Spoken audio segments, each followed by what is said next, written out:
Hello అండి, welcome to my story Alekhya పరిణయం. రెండు స్వచ్ఛమైన మనసుల కలయికే ఈ అలేఖ్య పరిణయం. మరి ఇంకెందుకు ఆలస్యం, పదండి కథలోకి వెళ్ళిపోదాం. ఒక పక్క గాలి ఇంకా బలపడుతుంది, మబ్బులు కూడా దట్టంగా కమ్ముకున్నాయి. నెమ్మదిగా ఒక్కో చినుకు నేల రాలుతుంది. ఆ చినుకులు స్పర్శ తగలగానే భూమాత పులకరించి మంచి పరిమళాలను వెదజల్లుతుంది. ఇంతలో అభిషేకం కూడా పూర్తయిపోయింది. పంతులు గారు పంచె సర్దుకుంటూ పైకి లేచి, అమ్మాయిలు, అభిషేకం పూర్తయిపోయింది. నెమ్మదిగా అందరూ లేచి ఆ మహాదేవుడికి ఒక్కసారి నమస్కరించుకుని ప్రసాదం తీసుకుని ఎవరి ఇళ్లకు వాళ్ళు జాగ్రత్తగా వెళ్ళండి. అంతేకాని ఒక్కొక్కరు వర్షం పడుతుంది కదా అని మైమరచిపోయి వర్షం సినిమాలో త్రిషలా ఫీల్ అయిపోయి డ్యాన్సులు చేస్తే నడ్డి విరిగే ప్రమాదం లేకపోలేదు. కాబట్టి అటువంటి కళా ప్రదర్శనలు ఏమాత్రం ప్రదర్శించకుండా జాగ్రత్తగా ఇంటికి వెళ్ళండి, సరేనా అని సాగదీస్తారు. అందరూ కాస్త నవ్వుతూ సరే అన్నట్లు తల ఊపుతారు. సంతోష్ కళ నెరవేరే సమయం వచ్చేసింది. అలేఖ్య, ఆర్తి బయటకు వస్తున్నారు. సంతోష్ వాళ్ళతో మాట్లాడడం కోసం ఎదురు చూస్తున్నాడు. అలేఖ్య ఆర్తితో ఏదో మాట్లాడుతూ నవ్వుతుంది. ఆర్తి కూడా అలేఖ్య మాటలకు నవ్వు ఆపుకోలేకపోతుంది. ఆర్తి కళ్ళలో తన అన్నకు కాబోయే భార్య తన పక్కన ఉందన్న సంతోషం కనిపిస్తుంది. సంతోష్ ఆర్తితో అలేఖ్య గురించి చెప్పాలని చాలా తొందరపడుతున్నాడు. సంతోష్ గుండె వేగంతో కొట్టుకుంటుంది. ఇంకా వాళ్ళు బయటకు వచ్చేస్తారన్న సమయంలో ఆ చిన్నపిల్లలు అలేఖ్య చేతిని పట్టుకుని, అక్క, ఈరోజు నువ్వు చాలా బాగున్నావు తెలుసా? ఈరోజు నువ్వు మాతో ఆడతానని మాటిచ్చావు కదా, మర్చిపోయావా అని అడుగుతారు. ఇక్కడ సంతోష్కి వాళ్ళు అలేఖ్యను ఎందుకు ఆపారో అర్థం కావట్లేదు. అంతమంది జనంలో వీళ్ళ మాటలు కొంచెం కూడా వినిపించట్లేదు. వెంటనే ఆర్తి, అవునా, అయితే నేను కూడా మీతో ఆడచ్చా అని క్యూట్గా అడుగుతుంది. ఓ సరే అని గంతులు వేస్తుంటారు పిల్లలు. వద్దు ఆర్తి, వర్షం పడుతుంది కదా, తడిస్తే వీళ్ళకు జ్వరం వస్తుందేమో. అసలే ఎగ్జామ్స్ కూడా ఉన్నాయి 4 రోజుల్లో. ఇదో వంక అదో వంక ట్యూషన్ కూడా ఎగ్గొట్టేస్తారు అంటుంది అలేఖ్య. నో, అలా చెయ్యం. పోనీ ఆ కోనేటి దగ్గరకు వెళ్దాం అక్క, ప్లీజ్, మాకు ఆ కలువ పువ్వులు కావాలి అని మారం చేసేసరికి సరే సరే అంటుంది అలేఖ్య. ఆర్తి వాళ్ళు సంతోష్ వైపుకు రాకుండా కోనేటి వైపుకు వెళుతున్నట్లు కనిపిస్తుంది సంతోష్కు. దూరం నుంచి చూస్తున్న సంతోష్కి వీళ్ళు కోనేటి వైపుకు వెళ్ళేసరికి గుండె దడ ఎక్కువైపోతుంది. వీళ్లను అక్కడకు వెళ్లకుండా ఆపడానికి వీళ్ళ దగ్గరకు గబగబా పరిగెత్తుకుంటూ వస్తున్నాడు. ఇంతలో వర్షం కారణంగా కాలు జారి కింద పడిపోతాడు. కాలు మెలిపడడంతో బాగా నొప్పిగా అనిపించి పైకి లేవలేకపోతున్నాడు. అక్కడ ఉన్న జనం వెంటనే, అయ్యో, హరిశ్చంద్ర ప్రసాద్ గారి అబ్బాయి పడిపోయాడు అని సంతోష్ చుట్టూ మూగిపోయి సపర్యలు చేస్తున్నారు. సంతోష్కి మాత్రం కాలు నొప్పి కన్నా అలేఖ్యను ఆదిత్య ఎక్కడ చూసేస్తాడో అని చాలా టెన్షన్ పడుతున్నాడు. ఎలాగైనా వాళ్ళను ఆపాలనుకుంటూ నెమ్మదిగా లెగిసి కుంటుకుంటూ ధ్వజస్తంభం దగ్గర ఉన్న విభూదిని గుప్పెడు తీసుకుని కోనేటి దగ్గరకు వస్తున్నాడు. ఇంతలో అలేఖ్య వాళ్ళు కోనేటి దగ్గరకు వచ్చేస్తారు. కోనేటి కింద ఆదిత్యను చూసిన ఆర్తి సంతోషంతో, అలేఖ్య, వాడు మా అన్నయ్య ఆదిత్య, వాడిని పరిచయం చేస్తాను పద అంటుంది. వద్దు ఆర్తి, నేను వీళ్ళతోనే ఉంటాను. కొత్త వాళ్ళతో నేను సరిగ్గా మాట్లాడలేను, నువ్వు వెళ్ళిరా అంటుంది అలేఖ్య. వాడు ఇప్పుడు నీకు కొత్తవాడే కావచ్చు, కానీ ఒకవేళ అమ్మ కోరిక నెరవేరితే గనుక వాడే నీకు కాబోయేవాడు కూడా అని మనసులో అనుకుని ఆదిత్యకైనా అలేఖ్యను చూపిద్దామని కిందకు వెళ్తుంది ఆర్తి. పిల్లలు కూడా కిందకు వెళ్ళి కలువ పూలు కోసుకుందామంటారు. సరే సరే, వర్షం పడుతుంది కదా, కింద కాళ్ళు జారుతాయి, కాబట్టి మీరు ఏమాత్రం అల్లరి చేయకుండా ఇక్కడి నుంచుంటే నేను వెళ్ళి అందరికీ కోసుకొస్తాను, సరేనా అంటుంది అలేఖ్య. సరే అక్క అని తల ఊపుతారు అందరూ. నెమ్మదిగా అలేఖ్య కిందకు దిగుతూ ఉంది. ఆదిత్యతో ఆర్తి పూజ విషయాలన్నీ గబగబా చెప్పేస్తుంది.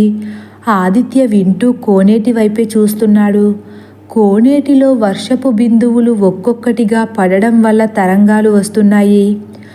ఆదిత్య ఆ తరంగాలని చూస్తూ ఆర్తి మాటలు వింటున్నాడు.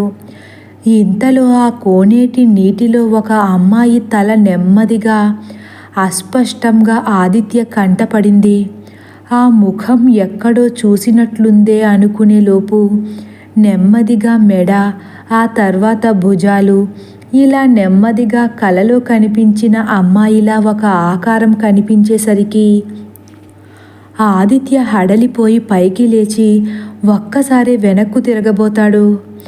ఇలా తిరిగేసరికి అప్పుడే ఎలాగైతే కుంటుకుంటూ వచ్చిన సంతోష్ ఆదిత్యకు అలేఖ్య కనిపించకుండా అడ్డుగా నుంచుని వెంటనే క్షణంలో తన చేయిని చాపి విభూదిని ఆదిత్యకు అనుమానం రాకుండా కళ్ళలోకి ఊదేస్తాడు. ఆదిత్య ఒక్కసారి కళ్ళు మూసుకుని గట్టిగా నలుపుకుంటూ, అరే ఆ అమ్మాయి, అదేరా కళ్ళకొచ్చిన అమ్మాయి అని తడబడుతున్నాడు. వెంటనే ఆర్తి మాటలు ఆపి వెనక్కి తిరిగి, కలలోకొచ్చిన అమ్మాయి ఏంటన్నయ్యా అని అనుమానంగా అడుగుతుంది. ఆర్తి ఉందని ఆదిత్య సైలెంట్ అయిపోతాడు. వెంటనే సంతోష్ కంగారు పడిపోతూ, అవన్నీ తర్వాత ఆర్తి, ముందు నువ్వు వెళ్ళి మంచినీళ్ళు తీసుకురా, ఆదిత్య కళ్ళలో విభూది పడింది, మంటతో వీడు బాధపడుతున్నాడు కదా అంటాడు. సరే అని ఆర్తి నీళ్లు తేవడానికి పైకి పరిగెడుతుంది. కాసేపటికి అలేఖ్య కూడా పూలు కోసి పిల్లల్ని అక్కడి నుండి తీసుకెళ్ళిపోతుంది. వెళ్ళిపోతున్న అలేఖ్యను చూసిన సంతోష్, అరే నువ్విక్కడ కూర్చో, ఆర్తికి నీళ్లు దొరికాయో లేదో నేను వెళ్ళి తీసుకొస్తానని చెప్పి ఆదిత్యను జాగ్రత్తగా పక్కన కూర్చోబెట్టి అలేఖ్య వెంట పడతాడు. అలా సంతోష్ ఆదిత్య కోసం ఏమాత్రం ఆలోచించకుండా తన ప్రేమాయణం సాగించడానికి అలేఖ్య వెనక వెళుతున్నాడు. ఇంతలో ఆర్తి నీళ్లు తీసుకొచ్చి ఆదిత్య కళ్ళలో పోస్తూ, అసలు విభూది ఇక్కడికి ఎలా వచ్చిందిరా, ఎవరు తీసుకొచ్చారు కోపంగా అడుగుతుంది. ఆదిత్య కళ్ళు ఇంకా మండుతూ ఉండడంతో సరిగ్గా చూడలేక కళ్ళను నలుపుతూ, సంతోష్ తీసుకొచ్చినట్లున్నాడు నాకు పెట్టడం కోసం, ఇంతలో గాలి ఎక్కువ వేయడం వల్ల అది కళ్ళలో పడినట్లుంది, పర్లేదు నువ్వేం కంగారు పడకు, కాసేపటికి అదే తగ్గిపోతుందిలే ఆర్తి అంటాడు. వాడెప్పుడు అంతే, ఒక్క పని సరిగ్గా చేయడు, ఏం చేసినా వింతగానే చేస్తాడు వేస్ట్ ఫెలో, రాని చెప్తాను అని గింజుకుంటుంది ఆర్తి. వీళ్ళు ఇలా ఉండగా ఇంటికి వెళ్ళిన హరిశ్చంద్ర ప్రసాద్ వాళ్ళు భోజనం చేసి ఎప్పుడు పెళ్లి విషయం కదుపుదామా అన్నట్లు సమయం కోసం ఎదురు చూస్తున్నారు. ఇంతలో దుర్గా, మంగా మంగా అని గట్టిగా పిలుస్తుంది. మంగ వంటగదిలోంచి హడావిడిగా తడి చేతులను చీర కొంగుతో తుడుచుకుంటూ వస్తుంది. ఏంటమ్మా అని అడుగుతుంది. భోజనం చేశావా అంటుంది దుర్గా. తినేశామమ్మా అంటుంది మంగ. అయితే ఈ పూటకి నీ పని అయిపోయింది, ఇక ఇంటికి వెళ్ళిపో, సాయంత్రం 6 గంటల వరకు రాకు అంటుంది. కొన్ని సామాన్లున్నాయమ్మా, కడిగేసి వెళ్ళిపోతాను అంటుంది దుర్గా. అవన్నీ సాయంత్రం చూసుకుందాంలే, ఇప్పుడు వద్దు, ఇదిగో నీతో పాటు ఈ తులసిని కూడా తీసుకెళ్ళు మీ ఇంటికి అంటుంది విసుగ్గా. సరేనమ్మా అంటూ, తులసి వస్తావా అని అడుగుతుంది మంగ. కానీ తులసి మాత్రం నేను రాను అన్నట్లు కోపంగా తల ఊపుతుంది. ఎందుకెళ్ళవు, కాసేపు అలా వెళితే ఊరు చూసినట్లు కూడా ఉంటుంది కదా, నీకు కాలక్షేపం కూడా అవుతుంది, ఎప్పుడు చూసినా ఆ మాడు ముఖంతో ఇంట్లో తిరగడం తప్ప నీకేం తెలీదు, ఈరోజు సరదాగా బయటికెళ్ళిరా అంటుంది శకుంతల గంభీరంగా. తులసి చేసేదేం లేక ఏం మాట్లాడకుండా శకుంతల వైపు కాస్త కోపంగా చూస్తూ మంగ కూడా వాళ్ళింటికి వెళ్ళడానికి సిద్ధపడింది. వాళ్ళు వెళ్ళిన వెంటనే డోర్ వేసేస్తుంది దుర్గా. ఇప్పుడు అసలైన టెన్షన్ మొదలైంది దుర్గకి, శకుంతలకు. పరశురాం సోఫాలో కూర్చుని, ఎంతైనా మా దుర్గక్క వంటలు మాత్రం అదరకొడుతుంది. నువ్వు అదృష్టవంతుడివిరా పరం అంటారు త్రేణుపులు తీస్తూ. చూసావా రోహిణి, నేను అదృష్టవంతుడినంట అంటే వాడు కాదనే కదా, అంటే పరోక్షంగా నీ వంటలు బాగుండవని చెబుతున్నట్లే కదా అంటూ పరంధామయ్య రోహిణికి ఎక్క పొడిచినట్లు చెబుతారు. అవునన్నయ్య, ఏం చేస్తాం, ఎన్ని చేసినా చివరకు భార్య ఎప్పుడూ కూరలో కరివేపాకే కదా అంటుంది రోహిణి. చాలే ఊరుకోరా, నేనేదో అక్కని పొగడడం కోసమంటే నువ్వు నాకు ఈ ఒక్కరోజు భోజనం పెట్టి రేపటి నుంచి భోజనం లేకుండా చేసే ప్రోగ్రాం పెట్టుకున్నావా ఏంటి అని సరదాగా నవ్వుకుంటూ మాట్లాడుకుంటున్నారు అందరూ. ఈలోపు రఘురామయ్య భార్య నెమ్మదిగా దుర్గతో ఇలా అంటుంది. దుర్గా, మొన్న అలేకి జాతకం తీసుకున్నావు కదా, మంచి సంబంధం చూస్తానని చెప్పావు. ఎవరైనా మంచి అబ్బాయి దొరికాడా? అంటే చదువు అయిపోతుంది కదా, ఇక నెమ్మదిగా తొందరపడాలి కదమ్మా అని అడుగుతుంది. అప్పటి వరకు ఎలా చెప్పాలో తెలియక చూస్తున్న పరంధామయ్యకు దుర్గకు ఒక మంచి అవకాశం దొరికినట్లయింది.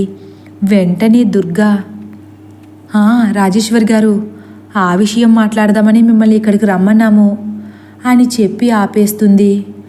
వెంటనే పరశురాం వాళ్ళ వదిన వైపు చూసి, అలేఖ్య ఇంకా చదువుకుంటానంటుంది కదా వదిన, అప్పుడే పెళ్లి వరకు వెళ్ళిపోయారా అంటారు.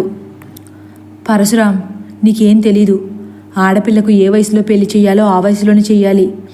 అంతేకాని వాళ్ళ చదువు పూర్తవ్వాలని, తర్వాత ఉద్యోగమని, పెళ్ళిళ్ళని ఆలస్యం చేస్తే వాళ్ళ పిల్లలకు పెళ్ళిళ్ళ వయసు వచ్చేసరికి వీళ్లకు పెళ్లి చేసే ఓపిక కూడా ఉండదు అని శాసించినట్లు చెబుతుంది రాజేశ్వరి. పరశురాంకి వదిన మాటే శాసనం కాబట్టి రాజేశ్వరి మాటలను పరశురాం ఖండించలేక, అది కాదు వదిన, దానికి ఏం వయసు అయిపోయింది, మొన్నే కదా 22వ సంవత్సరం వచ్చింది అంటారు నెమ్మదిగా బుజ్జగించినట్లు. ఏం వయసు అయిపోవడమేంటి, మా చిన్నతనంలో ఆడపిల్లలకు 16 ఏళ్లకే పెళ్ళిళ్ళు చేసేసేవారు. 18 ఏళ్లకు 2 పిల్లలు పుట్టేసేవారు. 30 ఏళ్ళు వచ్చేసరికి పిల్లలు సగం ఎదిగిపోయేవారు. తర్వాత మనవళ్ళని కూడా జాగ్రత్తగా పెంచేవారు. కానీ ఇప్పుడు అంతా తారుమారైపోయింది. ఏదేమైనా సరే అలేఖ్యకు ఈ సంవత్సరం పెళ్లి జరగాల్సిందే అని ఖచ్చితంగా చెప్పేస్తుంది రాజేశ్వరి. రాజేశ్వరి చిన్నప్పటి నుంచి పల్లెటూరి మనిషి అవ్వడం వల్ల తనకు ఈ ఆధునిక నాగరికతకు అలవాటు పడడం ఇష్టం ఉండదు. రాజేశ్వరి మనిషి మంచిదే అయినప్పటికీ మాట మాత్రం కర్కశంగా ఉంటుంది. హరిశ్చంద్ర ప్రసాద్, శకుంతలలు అక్కడ ఉన్న విషయం కూడా మర్చిపోయి రాజేశ్వరి అలా మాట్లాడడం రోహిణికి నచ్చక, అక్క మీరన్నట్లే చేద్దాం, మన ఇంటికి వెళ్ళాక అన్నీ మాట్లాడుకుందాంలేండి అని శాంతంగా చెబుతుంది. పరశురాం కూడా, సరే వదినా, మీరెలా అంటే అలాగే అనేసరికి రాజేశ్వరి సైలెంట్ అయిపోతుంది. పరశురాం వెంటనే హరిశ్చంద్ర ప్రసాద్ వైపు తిరిగి, ఇప్పుడు చెప్పరా హరి, ఏంటి ముఖ్యమైన విషయం మాట్లాడాలన్నావు? నిన్నటి నుంచి ఆ విషయం ఏంటో అర్థం కాక సతమతం అవుతున్నాననుకో అని అసలు విషయానికి వచ్చేస్తారు. అప్పటి వరకు వీళ్ళ మాటలు వింటూ నిశ్శబ్దంగా కూర్చున్నారు శకుంతల, హరిశ్చంద్ర ప్రసాద్లు. హరిశ్చంద్ర ప్రసాద్ ఇంకా అసలు విషయం చెప్పేయాల్సిందే అనుకుని తన సెల్ ఫోన్ తీసి ఆదిత్య ఫోటో పరశురాంకి చూపిస్తూ, ప్రసాద్, వీడు నా కొడుకు ఆదిత్య, నా కోట్ల ఆస్తికి ఏకైక వారసుడు. నా కొడుకని చెప్పట్లేదు కానీ చాలా బాగుంటాడురా, ఫోటోల కన్నా బయట ఇంకా బాగుంటాడు.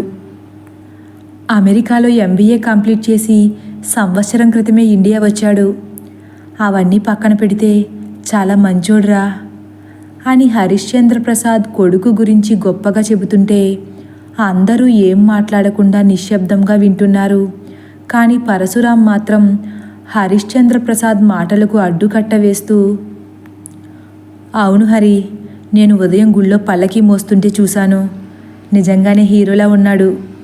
మీ ఆదిత్యను చూసిన వెంటనే ఒక్క నిమిషం నాకు అలేఖ్యకు ఇటువంటి అబ్బాయినే భర్తగా వెతకాలేమో అని భయం వేసింది అని నవ్వుతూ అంటూనే వెంటనే, తప్పుగా అనుకోకురా. మా అలేఖ్యను నువ్వు చూడలేదు కదా. నా కూతురని చెప్పడం కాదు కానీ తను కూడా కుందనపు బొమ్మలాగే ఉంటుంది. నువ్వు తప్పుగా అనుకోకు. పెళ్ళుడికొచ్చిన పిల్లలు ఇంట్లో ఉన్నప్పుడు ఎవరైనా ఆ వయసులో ఉన్న పిల్లలు మనకు అందంగా కనిపిస్తే ఇటువంటి వాళ్ళే మా వాళ్లకు జంటగా రావాలి అనుకోవడం సహజమే కదా. ఆ ఉద్దేశంతోనే అంటున్నాను, వేరేదేం లేదు అంటారు పరశురాం. వెంటనే పరంధామయ్య నవ్వుతూ, ఏడ్సావులే, ఆపు నువ్వు నీ టీచర్ వేషాలు. వాళ్ళు అలేఖ్యను నిన్న గుళ్ళో చూశారు. అలేఖ్య వాళ్లకు చాలా నచ్చేసింది. శకుంతలైతే అలేఖ్యనే తన కోడల్ని చేసుకోవాలని పట్టుకుని కూర్చుంది. తదుపరి భాగం కోసం వేచి ఉండండి. ఒకవేళ నా కథ కానీ మీకు నచ్చినట్లయితే లైక్ చేసి సబ్స్క్రైబ్ చేయడం మర్చిపోకండి. Thank you for watching.